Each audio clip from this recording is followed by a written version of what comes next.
I wanted to get rich not because I like money, but because I wanted to give that money to charity. So, Bitcoin is trading at $10,000 on a US exchange, $11,000 on a Japanese exchange. You take $10 million, you buy at $10,000, you sell at $11,000, you make $1 million, and we were able to do that every weekday. The amount of good that you can do for the future of the world is really large, and it's way more than you can do to actually make yourself happy with anything like that amount of money.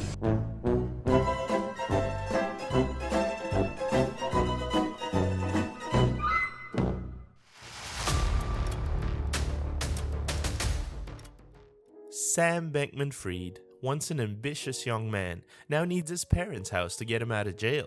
With all the media coverage that Sam Bankman-Fried is currently getting, there's a lot of stories and facts being thrown around, so I thought I'd make my own synthesized version to explain to you what happened to Sam Bankman-Fried.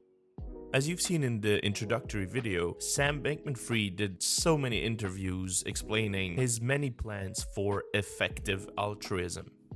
Effective altruism is essentially giving back to the needing but optimizing the way that wealth is redistributed in a way that it benefits those people as much as possible. And while he wasn't a pioneer of effective altruism, Sam Bankman-Fried was still a big participant and believer of it, or at least claimed to be.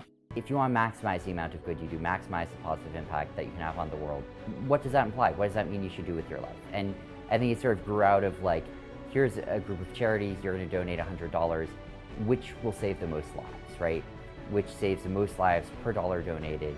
In the end, my goal is to do as much good as I can for the world.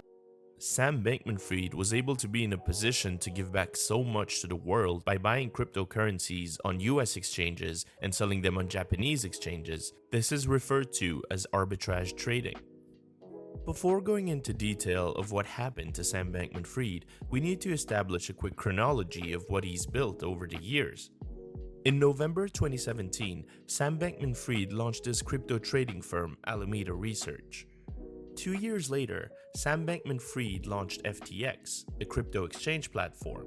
FTX advertised low trading fees and was quite specialized in what we call derivatives. These can be margin trading, futures, things that are not spot trading, which is seen as the basic way of trading cryptocurrencies.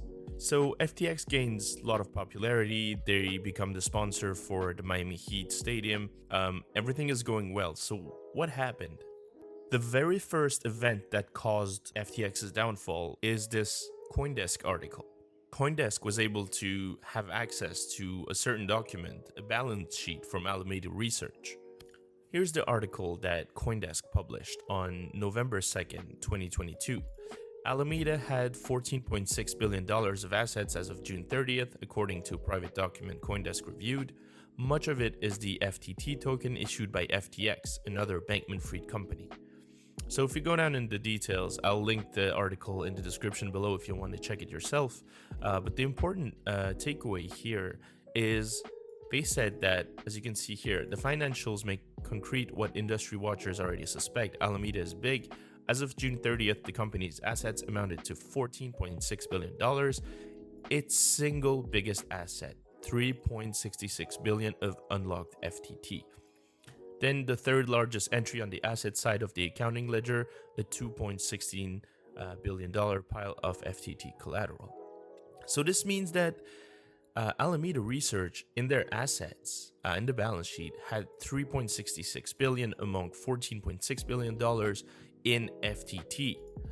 It is also said here, it's fascinating to see that the majority of the net equity in the Alameda business is actually FTX's own centrally controlled and printed out of thin air token.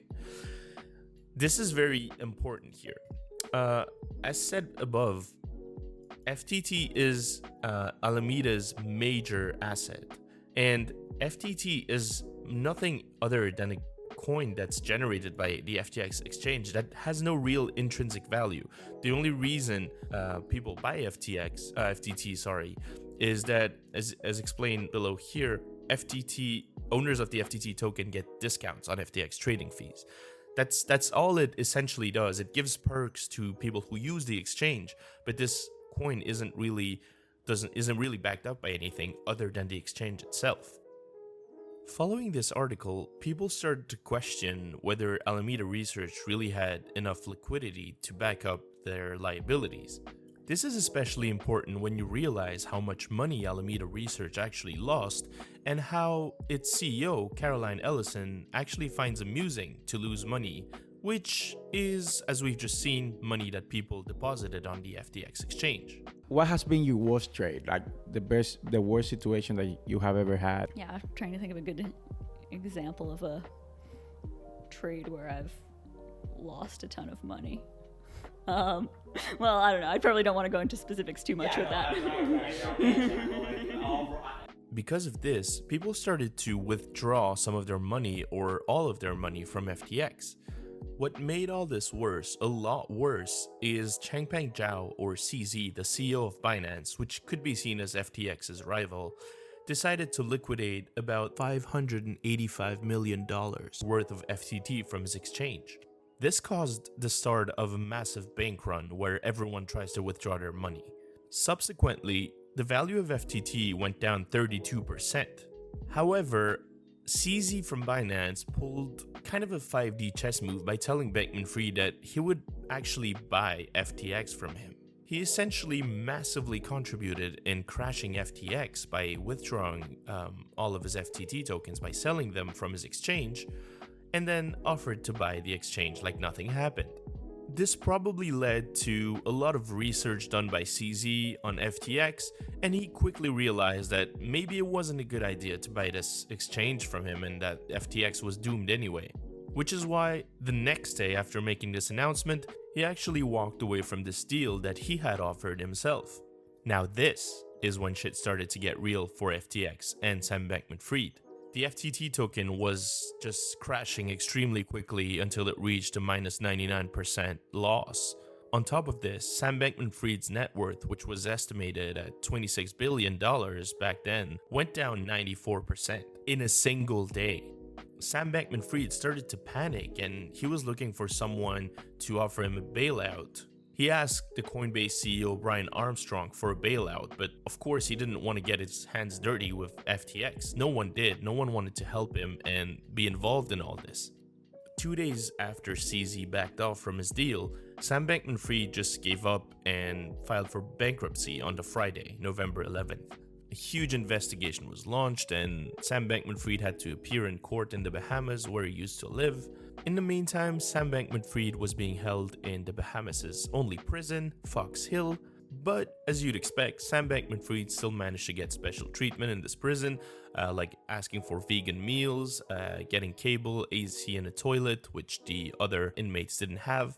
A few days later, one could suspect because of the conditions of that prison, Sam Bankman-Fried waived his right to refuse extradition and was eventually extradited to the US, where he was charged with 8 counts of wire fraud, money laundering, and conspiracy, carrying a maximum of 115 years in a federal prison if he is found guilty. While Sam Bankman-Fried is yet to plead guilty to any of these charges, he was recently granted a $250 million bail to live with his parents in Palo Alto, California, while wearing an electronic monitoring bracelet. It is said that Sam Bankman-Fried's parents had to put their house up for collateral to be able to bail him out. FTX's co-founder Gary Wang and the former Alameda Research CEO Caroline Ellison both pleaded guilty to crimes like securities fraud and money laundering, so it'll be interesting to see what happens next for Sam Bankman-Fried. And that's it for this video. As always, if you've enjoyed this, please smash the like button for me and subscribe to my channel. That goes a long way, so I really appreciate it. So thank you for watching, and I'll see you on the next one.